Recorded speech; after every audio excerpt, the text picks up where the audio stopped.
I never thought I'd see the day when Brighton University's football field would become a battleground for something other than touchdowns and tackles.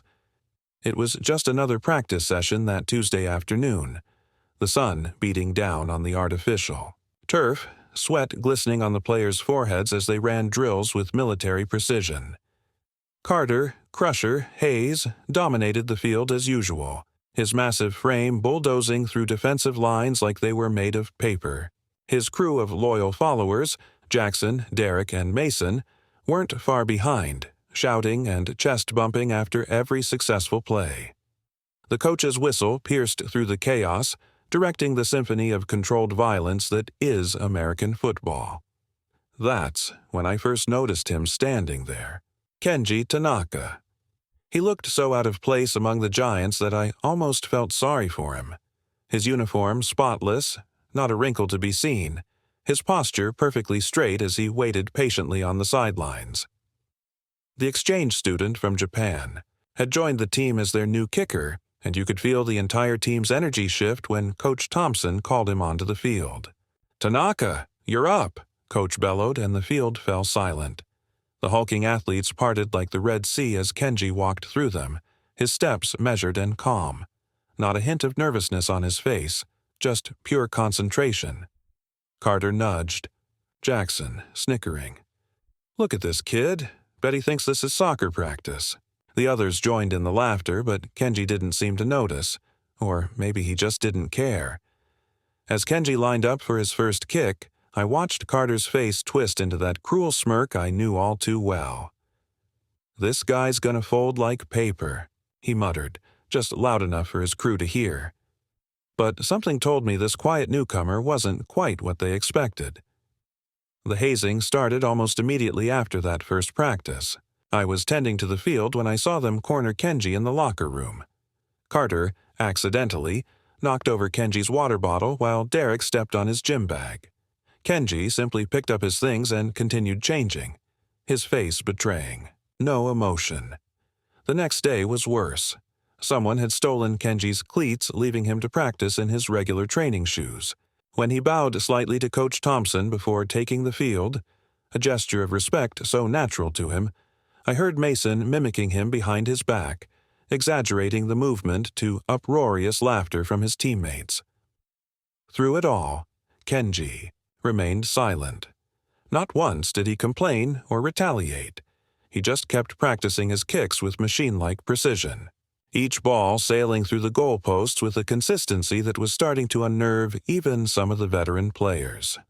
50 yards out and he hasn't missed once, I overheard the assistant coach saying.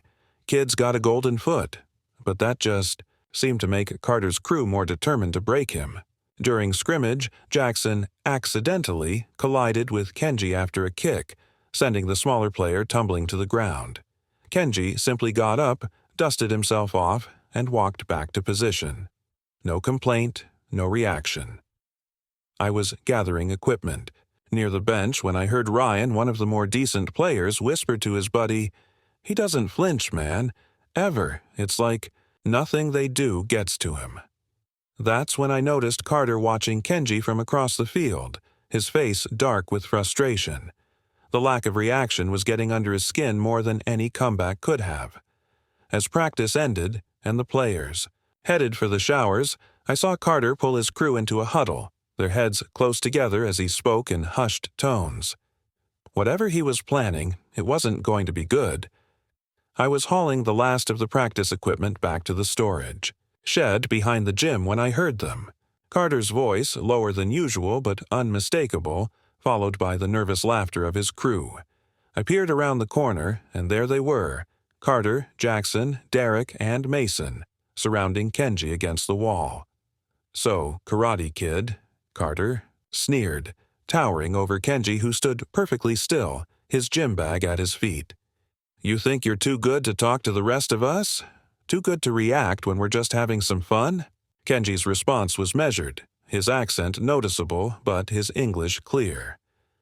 "I am here to play football and study, not to fight."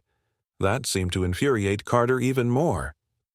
"Well, that's too bad, because sometimes being part of a team means learning your place." I should have intervened. Should have called for help. But before I could move, Carter's fist flew forward, connecting with Kenji's jaw with a sickening sound. The impact was enough to make Kenji stagger, his head snapping to the side. But he didn't fall. Derek grabbed Kenji's jersey, bunching the material in his meaty fist and shoving him harder against the wall. "Not so tough now, are you?" I expected to see fear in Kenji's eyes, or at least anger. Instead, there was something else. A calm assessment, like he was solving a particularly challenging math problem. He didn't struggle against Derek's grip, didn't try to break free. He simply straightened himself as much as the hold would allow and looked directly at Carter, and then he said something that made my blood run cold. Not because it was threatening, but because of the absolute certainty with which he spoke. "Are you finished?" Kenji asked quietly, his voice steady as a surgeon's hand. The question hung in the air for a moment, an invitation that none of them understood. Carter's face contorted with rage at what he perceived as continued defiance. I watched in horror as he drew back for another punch, this one aimed directly at Kenji's nose. "I'll show you finished," Carter roared, but this time, something changed. Kenji moved, just slightly, a small shift of his weight, a subtle twist of his upper body. Carter's fist connected with nothing but air, the momentum carrying him forward awkwardly. In the split second of Carter's confusion, Kenji executed a movement so fast I almost missed it. A short, precise strike to Carter's floating rib. Not showy, not dramatic, just devastatingly effective. Carter's breath exploded out of him as he doubled over, his face a mask of shock more than pain. "What the fu—" Jackson didn't get to finish his sentence. He rushed forward, reaching for Kenji, but the Japanese student was no longer where he had been. A sidestep, fluid as water, and then another of those precise strikes, this time to Jackson's solar plexus. Jackson dropped to his knees, gasping for air like a landed fish. Derek and Mason looked at each other, their earlier confidence evaporating like morning dew. They were bigger, stronger in the conventional sense, but as they rushed Kenji together, I realized it didn't matter. Kenji moved between them with an economy of motion that was almost beautiful, blocking, redirecting, striking with surgical precision. No wasted energy, no flashy moves, just brutal efficiency. Derek clutched his throat, struggling to breathe after a perfectly placed strike. Mason cradled a wrist that bent at an unnatural angle. Neither had landed a single blow. Carter had managed to straighten up, his face no longer showing arrogance but something far more primal. Fear. He looked at his fallen friends, then back at Kenji, who stood in the same spot, his posture relaxed but ready, his breathing barely elevated. "What are you?" Carter managed to choke out. Kenji's expression hardened, not with rage but with something more controlled, more disciplined, the face of someone who had been tested in ways these bullies couldn't imagine. What happened next still haunts my dreams sometimes. The fight, if you could even call it that, was over before it truly began. Like watching a master chess player dispatch an amateur in 3 moves, there was an inevitability to it that made it all the more terrifying. I trained in Kyokushin karate since I was 5 years old, Kenji explained, his voice still calm despite the chaos surrounding him. Full contact, no protective gear. We call it the strongest karate. Mason, still cradling his injured wrist, backed away, slowly. Coach never said anything about a... Why would he? Kenji responded. It is not relevant to kicking footballs. I could see the calculations running behind Carter's eyes as he realized the magnitude of his miscalculation. This wasn't some sheltered international student who happened to be good at kicking. This was someone who had spent his entire life learning to endure pain, to strike with precision, to disable opponents twice his size. Derek had managed to get to his feet, though. He was still massaging his throat. The rage in his eyes told me he hadn't learned his lesson. With a guttural cry, he charged at Kenji like a wounded bull. What happened next was like watching water flow around a rock. Kenji sidestepped, his hand shooting out to grip Derek's extended arm, redirecting his momentum. A subtle twist, a shift of weight, and suddenly Derek was airborne, crashing hard onto his back with an impact that knocked the wind from his lungs. Jackson, having recovered enough to stand, looked from Derek's prone form to Kenji's composed stance. For the first time since I'd known him, the bully seemed uncertain. "He's not even breathing hard," Jackson whispered, a note of awe creeping into his voice. Carter stood alone now, the last one standing, finally understanding that he had completely, catastrophically underestimated the quiet exchange student. The look in his eyes was that of a man who had just realized he was completely outmatched. Carter's eyes darted between his fallen friends and the exit, weighing his options. Pride wrestled with self-preservation as I watched the conflict play. Out across his face, Kenji simply waited, his stance, relaxed but ready, watching Carter with the patience of a man who had all the time in the world. "This isn't over," Carter finally spat, but the tremor in his voice betrayed his fear. Kenji tilted his head slightly. "It can be," he offered. "Walk. Away now. No more bullying, no more harassment. We are teammates." I thought for a moment that Carter would take the olive branch. There was a flash of something like relief in his eyes, a chance to salvage his dignity without further humiliation. But then his gaze fell on his friends. Jackson, still wheezing, Derek flat on his back, Mason nursing his wrist. And shame hardened into rage. "Teammates?" Carter snarled. "You'll never be one of us." He lunged forward, all technique abandoned, raw fury driving him like a missile toward Kenji. The Japanese student moved with liquid grace, slipping just beyond Carter's grasp, but this time he didn't counter immediately. Instead, he spoke, his voice carrying clearly across the space between them. "In karate, we do not strike first." Carter attacked again, a wild haymaker that would have done serious damage if it had connected. Kenji parried it effortlessly, still, not countering. "We do not seek conflict." Another dodge, another restraint. Carter's frustration mounted with each failed attack, his movements becoming more desperate, more telegraphed. "Fight back, damn you!" Kenji's eyes hardened ever so slightly. "When all else fails." He finally planted his feet, meeting Carter's charge head-on. A single, controlled strike to the solar plexus, delivered with textbook precision. Not enough to cause lasting damage, but perfectly calibrated to end the fight. Carter collapsed, the air driven from his lungs, his face pressed against the concrete. As he struggled to breathe, Kenji stood over him, not in triumph, but with a solemn finality. He bent slightly at the waist, a formal bow to a fallen opponent. "Now, we are finished." The next morning arrived with an almost surreal normalcy. The sun rose over Brighton University's athletic fields just as it always did.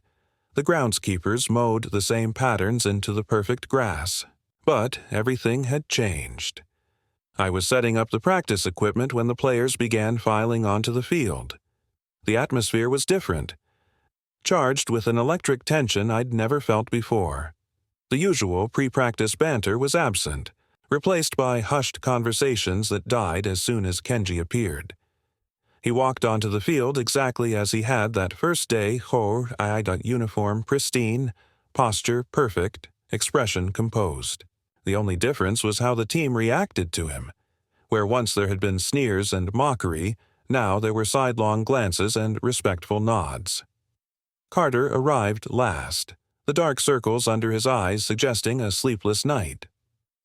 When he spotted Kenji, he visibly stiffened but kept his distance. No taunts, no shoves. Just a wary acknowledgement of the new order. Practice proceeded with an intensity I hadn't seen before. The team moved with purpose, with focus. When Kenji stepped up for his kicking drills, the other players stopped to watch, studying his form with newfound appreciation. 55 yards out. "Perfect, again," Coach Thompson announced after Kenji's third consecutive successful kick. There was pride in his voice, but not surprise. As the team broke for water, I noticed Coach pull Carter aside, their conversation just within earshot from where I was organizing practice cones. "You look like hell, Hayes," Coach said bluntly. Carter mumbled something about a rough night, his eyes darting toward Kenji. Coach followed his gaze and shook his head slowly. "I don't care how big you are or how many records you break," he said, his voice low but firm. "That guy, he's stronger than all of you combined. Not just physically, where it counts." He tapped a finger against his temple, then his chest. Carter's shoulders slumped, a tacit admission of a truth he couldn't escape. Game day arrived with the electric anticipation that only college football can generate. The stadium throbbed with energy, alumni in school colors, students with painted faces, cheerleaders practicing their routines one last time before kickoff. I stood at the edge of the tunnel, watching the Brighton Lions prepare for their entrance. The usual pre-game rituals unfolded, players adjusting their gear, coaches delivering last-minute instructions, the captain leading the team in their ritual chant. Kenji stood slightly apart, helmet in hand, his expression showing the first hint of nervousness I'd seen from him. Not fear of the game or the crowd, I realized, but uncertainty about his place among these teammates who had so recently been his tormentors. That's when Carter did something that stunned me. He broke away from the front of the line where the seniors traditionally stood, walking directly to Kenji.